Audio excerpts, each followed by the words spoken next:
the same, some pervert looking adult. And then the, you know, because you'd be in a two-man team, and I was with the older guy who knew about it. He goes, oh, this is some foster parent house. And I'm not attacking all foster parents, folks, but I saw what it is. It's lazy potheads or alcoholics that get 4 or 5 kids, and that's their business, is they warehouse them, and they're always getting caught killing them or locking them up or giving them 1 hot dog a day, bread and water, because they want all that money for their drug habit. And that's why I've seen statistics of foster parents being 5 times more likely to abuse children than any other group. You're exactly right. The children are much more likely to be abused in foster care than at home with their own parents. The beginning of this journey for me began with a grandmother who was trying to get her 2 granddaughters in one of the counties in my district. The Child Protective Services had removed the 2 little girls from their mother, who was very young, and they based it on the fact that there was an unopened can of beer in the front of her car. They took these 2 little girls over to an adjoining county, put them in foster home over there where they had 18 children, all kinds of little rooms downstairs in the lower level of this home. And one of the caseworkers in that county was a pedophile.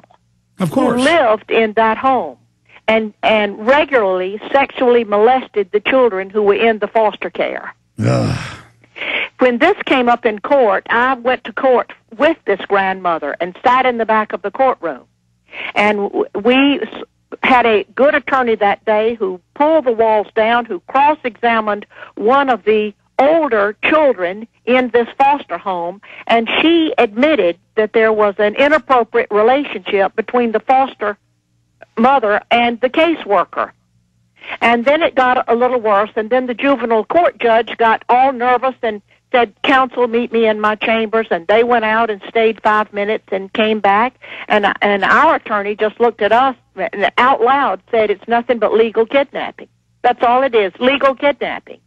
But let me tell you what happened. Did they get the child back? We pressed, it's called DFACS in Georgia, and we pressed and pressed and pressed. The judge said those children will be removed within a week. Well, a week was gone, 10 days was gone, the children were still there. We kept leaning on them to get those children out of there. And out of the blue, someone called this grandmother in Florida to tell her that they were bringing the children from Georgia to the state line. Would she drive up to pick them up? She, of course, said she would be there. She got the children. They didn't have any clothes. One was not wearing shoes. Mm-hmm. She took them home, and within 3 days, that juvenile court judge drew up a new order, and she gave the 2 little girls to their father, who lived on the West Coast, who had never been involved in their lives, and who was involved in adult entertainment.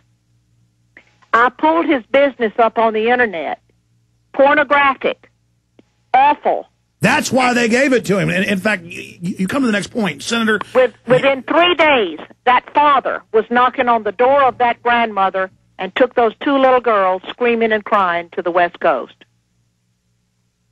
Well, it's better than that in that death pit down there in that house with all those little kids. Now, right. Now, for those that don't know, I found out about this because I walked into these pits, and I probably only saw that summer 7 or 8 of them, but I mean they were all the same. That's horrible. And literally they're hell pits. And I'm, Senator, you notice everything I've told you, you've seen the same thing because we've had the same similar experience, fighting this. And I just do it a little bit of the time. Frankly, I psychologically shy away from it because it's so, well, it just makes me feel. It does take its toll on you. It makes me feel very aggressive. It makes me want to, but the point is that when it comes right down to it, how many Homeland Security deputy directors of states have been caught with little kids? How many senators and congressmen, with the pages, and how many DHS officials, that want to stop child abuse, it turns out, are pedophiles? When you get down to it, you got a couple groups. You got parents that were, you've got children who were abused, who think that all parents are abusive and they're gonna punish the family. Because I went to college with some people that were going to be social workers, and you'd be out drinking beer, and the girl would say, I just can't wait to take kids from these bad parents because I was abused. So there's those mentally ill people. Then there's pedophiles who want access to kids, and then there's scumbags that just want money. And I got to say, that's basically what makes up CPS in my experience, and I think, from what I've seen, I'd probably say 30% of them are pedophiles. And I mean, and the problem is this crime rate, this crime spree is growing. Yes, it is. So can you comment on that? And where is this going? How do we stop them? Well, I would say that there are definitely are pedophiles in the system. There's no question about that, because we know where there's children, there are pedophiles. They're in schools and they're in churches and they're everywhere where they can get their hands on children. So we know that that's true. And it's got to be brought to an end. It's got to be completely exposed for what it is. And in my opinion, it needs to completely be dissolved. I don't see any good left in Child Protective Services. As far as picking up a child that's being totally abused, the police could do that just as well as Child Protective Services. And then you have due process. And exactly. We'll take Texas. Did you hear about the Texas Youth Commission? I don't know. I mean, there's so many crimes. I'm not knocking you if you haven't. You're not talking about all those children in Texas that were picked up at one time. No, that was with that Mormon sect. Right. Did you hear about how the child jails and the child facilities had organized pornographic rings and like big rape parties for the children, and the state police found out about it and then weren't allowed to stop it, and now they forced the director out because he did the right thing? I have heard about that in other states, but I have not heard about what happened in Texas, no. Okay, well, here in Texas, it came out that every major facility was doing stuff that people wouldn't even believe. You can read it in the mainstream news. Now, they used that to pass a law for more money for the agencies. I'm sure you heard about Florida, where it turned out the directors were pedophiles and 3,000 kids were missing and all that.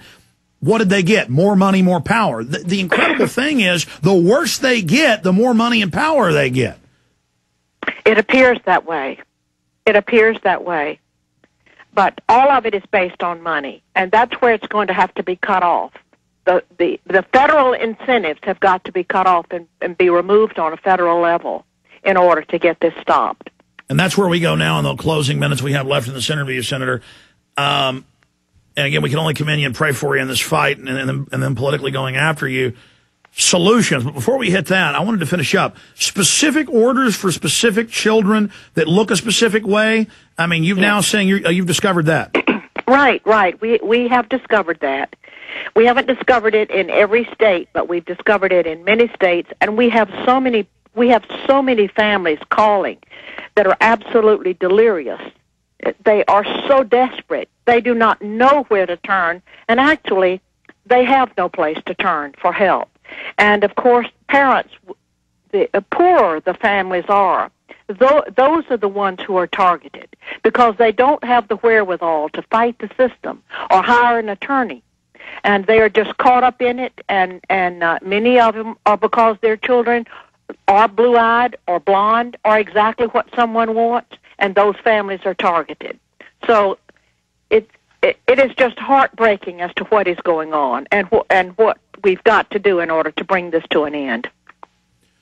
Have you ever heard about what the former head FBI agent in Southern California discovered about the CPS, even in the 80s? They have public auctions, closed auctions in Las Vegas with the kids on the block. These people. Well, man. We have some states now that put the children on the internet, and you can just go through their pictures and choose the one you want. See how pure evil's just right out in the open now, like it's no big deal. And then there are some children that even if you might like to, if a really good person who is really trying to help a child will choose that child, oftentimes then they refuse to let these parents have the child. So if your motives are pure as the driven snow, and you're trying to really help get a child out of that system and give them a new life, oftentimes they won't let the child go. No, they want client houses where they warehouse the kids, a lot of times locked up, and they've ruled, they can legally lock them up and stuff in these little cages. They only want client foster parents that want to run the money in and put them on drugs because that's shared with the local CPS. Right. It's just... It is one of the most corrupt situations that we could ever have in this country. And yeah, well, what we need is to take the country back, have mass trials, and hang about 10,000 of these people high. because this rivals the Nazis. By